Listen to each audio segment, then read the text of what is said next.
Foundation NGOৰ উদ্যোগত দ্বিতীয় বাৰ্ষিক অধিৱেশন বঁটা বিতৰণী সভা অনুষ্ঠানত আজি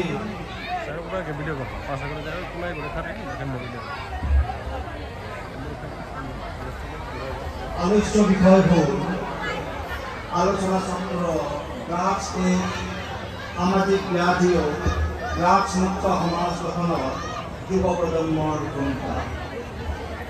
শ্ৰদ্ধাৰ ৰাইজ, আমাৰ মঞ্চত উপবিষ্ট আসন গ্ৰহণ কৰি থকা আমাৰ সন্মানীয় ব্যক্তিসকল Jahuruddin Ahmed, PGT Fakhruddin Ali Ahmed senior secondary school Jania, দ্বিতীয় শহীদুল আলম চৌধুৰী ডাঙৰীয়া সচিব 58 নং চিকলিগাঁও পঞ্চায়ত, তৃতীয় আলমীৰ হক কেন্দ্ৰীয় সাধাৰণ সম্পাদক ছাত্ৰ মুক্তি সংগ্ৰাম সমিতি অসম, আৰু চতুৰ্থ ছানোৱাৰ ৰহমান ডাঙৰীয়া অধ্যক্ষ Fakhruddin Ali Ahmed senior secondary school Jania, আৰু তাৰ লগতে মোতকৈ বয়োজ্যেষ্ঠ সন্মানীয় শ্ৰদ্ধাৰ ব্যক্তিসকল আৰু মঞ্চৰ সন্মুখত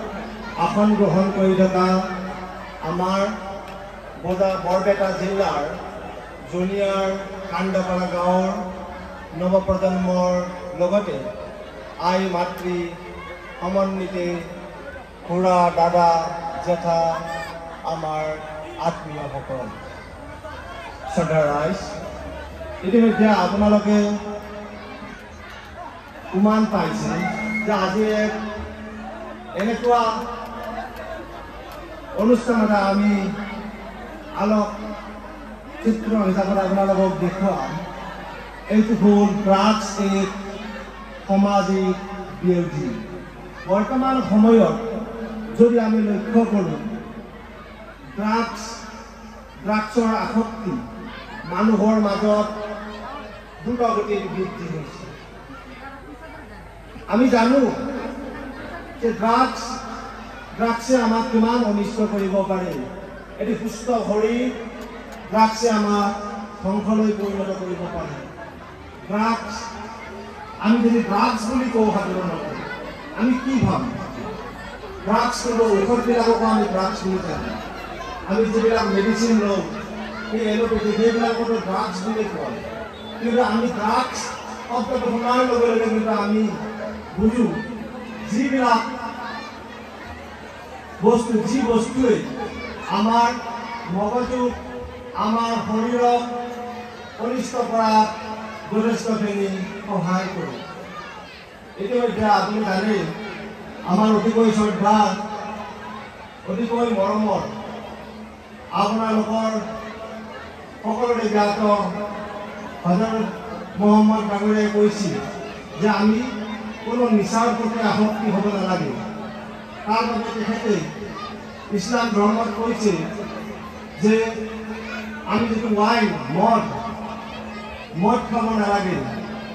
কিন্তু সেই সময়ত যদি ড্ৰাগছৰ কথা তেখেতে গম পালে হয়, তেতিয়াহ'লে তেখেতে এই কথাটো কৈ গ'ল হয় যে ড্ৰাগছ খোৱাটো এটা অপৰাধ।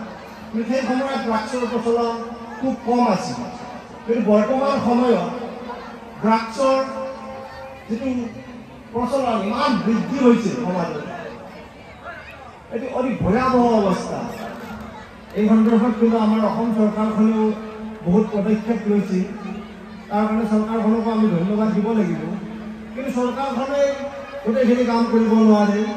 তাৰ লগে লগে আমি সমাজখনেও এই ড্ৰাগছ নিৰ্মূলৰ কাৰণে আমি যৎপৰোনাস্তি কষ্ট কৰিব লাগিব। শ্ৰদ্ধাৰ ৰাইজ, আমাৰ উঠি অহা নৱপ্ৰজন্মবিলাক যদি আমি ড্ৰাগছৰ আসক্তি দেখা পাওঁ, তেতিয়াহ'লে আমি হাতে হাত ধৰি তেওঁলোকক বুজাব লাগিব যে ড্ৰাগছে কেনেধৰণৰ তোমালোকক অনিষ্ট কৰিব। তোমালোকৰ সুস্থ মগজু অসুস্থ কৰি পেলাব, তোমালোকৰ সুস্থ শৰীৰ অসুস্থ কৰি পেলাব। এইবিলাক জ্ঞান আমি তেওঁলোকক মগজুত সোমাই দিব লাগিব। তেতিয়াহে তেওঁলোকে বুজিব যে হয় ড্ৰাগছ বেয়া। ড্ৰাগছ বেয়া এই বস্তুটো আমি নানান ধৰণে নানান পদক্ষেপ লৈ আমি তেওঁলোকক বুজাব লাগিব আৰু বুজিলেহে তেওঁলোকে সেই কাৰ্যটোৰ পৰা তেওঁলোকে নিজে এবলিষ্ট হ'ব, সেই কাৰ্যটো তেওঁলোকে এৰি দিব। আমি যদি জানো আমাৰ উঠি অহা নৱপ্ৰজন্মক যদি আমি ভালদৰে বুজাওঁ, ভালদৰে আমি তেওঁলোকক আমি এক্সপ্লেনেশ্যন কৰোঁ, তেতিয়া তেওঁলোকে বুজিব কথাটো আৰু এৰিব ড্ৰাগছ। মই এইটো লৈ আশাবাদী। ইমান ধুনীয়া এটা আলোচনা চক্ৰ ইয়াত অনুষ্ঠান কৰাৰ বাবে মই মোৰ তৰফৰ পৰা এই গোটেই যিটো আমাৰ Kandapara village development foundation NGO সমূহ বিষয়ববীয়া অন্তৰৰ পৰা আন্তৰিকতাৰে ধন্যবাদ আৰু কৃতজ্ঞতা জনাইছোঁ। কাৰণ চাওক, বৰ্তমান সময়ত অনুষ্ঠান বহুত হয়, অনুষ্ঠান হৈয়ে থাকিব, যেতিয়ালৈকে আমি মানুহ যাই থাকি তেতিয়ালৈকে অনুষ্ঠান চলিয়ে থাকিব। আপোনালোকে হয়তো জানে যে ইণ্ডাছ ভেলী চিভিলাইজেশ্যনৰ সময়ত যেতিয়া IBC আছিল, ইণ্ডাছ ভেলী চিভিলাইজেশ্যনৰ সময়তো অনুষ্ঠান আছিল আৰু আজিও অনুষ্ঠান চলি আছে আৰু অনাগত দিনতো অনুষ্ঠান চলিয়ে থাকিব। কিন্তু বৰ্তমান সময়ত এই যিটো ড্ৰাগছক লৈ যিটো আলোচনা চক্ৰ ইয়াত আজি হৈছে, এইটো বহুত ডাঙৰ পদক্ষেপ বুলি মই ভাবোঁ। গতিকে আপোনালোকৰ সকলোৰে এই ড্ৰাগছ নিৰ্মূলৰ কাৰণে সকলোৰে সহায় সহযোগিতা লাগিব। অকল মই ইয়াত ব্যৱহাৰ কৰিবলৈ নহ'ব যে ড্ৰাগছ নিৰ্মূল হৈ নাযায়, ইয়াত আমি গোটেই হাতে হাত ধৰি লাগিব লাগিব। আমি জানো যেতিয়া ব্ৰিটিছৰ কবলৰ পৰা আমাৰ ভাৰতবৰ্ষখন স্বাধীন হৈছিল, তাৰ আগৰ মুহূৰ্তত আপোনালোকে দেখা পাব যে মহাত্মা গান্ধী, আমাৰ যিজন আমি জাতিৰ পিতা বুলি কওঁ, ফাইবাৰ অফ দ্য নেশ্যন, সেই জাতিৰ পিতাজনে এটা ভাৰত স্বাধীন কৰিব লগা হৈছিল, কিমান কষ্ট কৰিছিল আপোনালোকে তেওঁক লক্ষ্য কৰি দেখা পাব। তেওঁ হাতে হাত ধৰি কিমান খোজ কাঢ়িছে, তেওঁৰ যিটো ষ্টেমিনা আছিল খোজ কাঢ়াবলৈ, সেই খোজ কঢ়াৰ ষ্টেমিনা আমি আজি বেলেগত ইউজ কৰিব লাগিব। আমি খোজকাঢ়ি গৈ ফুৰিব নালাগে, কাৰণ বৰ্তমান সময়ত বিভিন্ন ধৰণৰ ছ'চিয়েল প্লেটফৰ্ম আমি দেখিছোঁ, যি প্লেটফৰ্ম ছ'চিয়েল মিডিয়াৰ যোগেদিও আমি এই ড্ৰাগছ নিৰ্মূল কৰাত সহায় সহযোগিতা আমি আগবঢ়াব পাৰোঁ। শ্ৰদ্ধাৰ ৰাইজ, মই ইতিমধ্যে পাঠশালাৰ পৰা আহিছোঁ, বহু দূৰৰ পৰা আহিছোঁ। মই এজন চৰকাৰী বিষয়া, মই অহাকালি আৰু মোৰ গুৱাহাটীত ট্ৰেইনিং আছে, মই গুৱাহাটীত যাব লাগিব।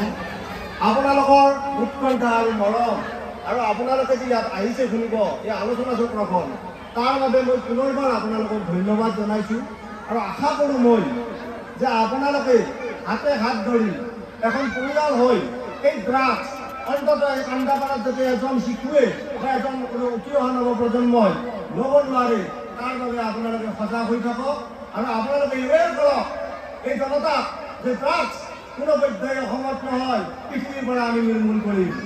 যদি আমি বিচাৰোঁ, মানৱ জাতি কি কৰিব পৰা নাই, মানৱ জাতিয়ে পৃথিৱীৰ যি যি পৰিকল্পনা কৰি আহিছে প্ৰায় অধিকাংশ আমি যদি দেখাব সেই পৰিকল্পনা স্বয়ংভাৱে সম্পূৰ্ণ কৰিছে।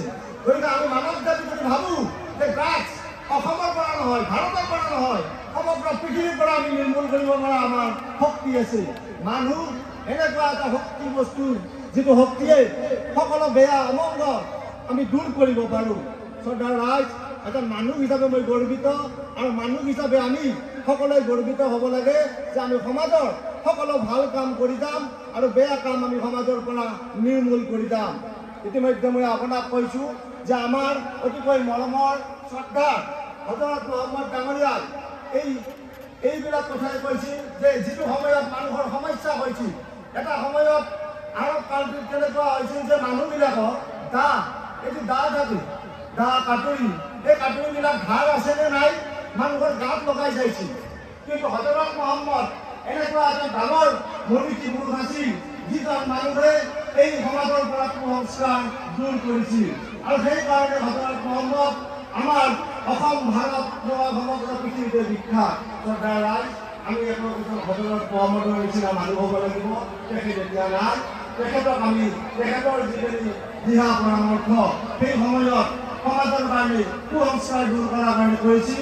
এতিয়া আমি উঠি অহা নৱপ্ৰজন্মৰ লগতে আমি সকলো ৰাইজে সেই একেই পৰিকল্পনাৰে আমি এই একেই কাম কৰিব লাগিব। শ্ৰদ্ধাৰ ৰাইজ, মই বেছি নকওঁ ভাষণ, মই এইখিনিয়ে কৈছোঁ, আপোনালোকক দুআষাৰে কৈছোঁ, বহুতখিনি ক'ব মোৰ সময় নাই, মই যাব লাগিব। কিন্তু আপোনালোকৰ এই প্ৰেৰণা, আপোনালোকৰ এই মৰম, আপোনালোকৰ এই মঞ্চৰ সন্মুখত আসন গ্ৰহণ কৰি যি ধৈৰ্য সহকাৰে এই কথা শুনি আছে, তাৰ বাবে মই পুনৰবাৰ মোৰ অন্তৰৰ পৰা আন্তৰিকতাৰে ধন্যবাদ জনাই মোৰ এই আলোচনা চক্ৰৰ দুআষাৰ মন্তব্য মই ইয়াতে সামৰণি মাৰিছোঁ। জয় জুবিন দা।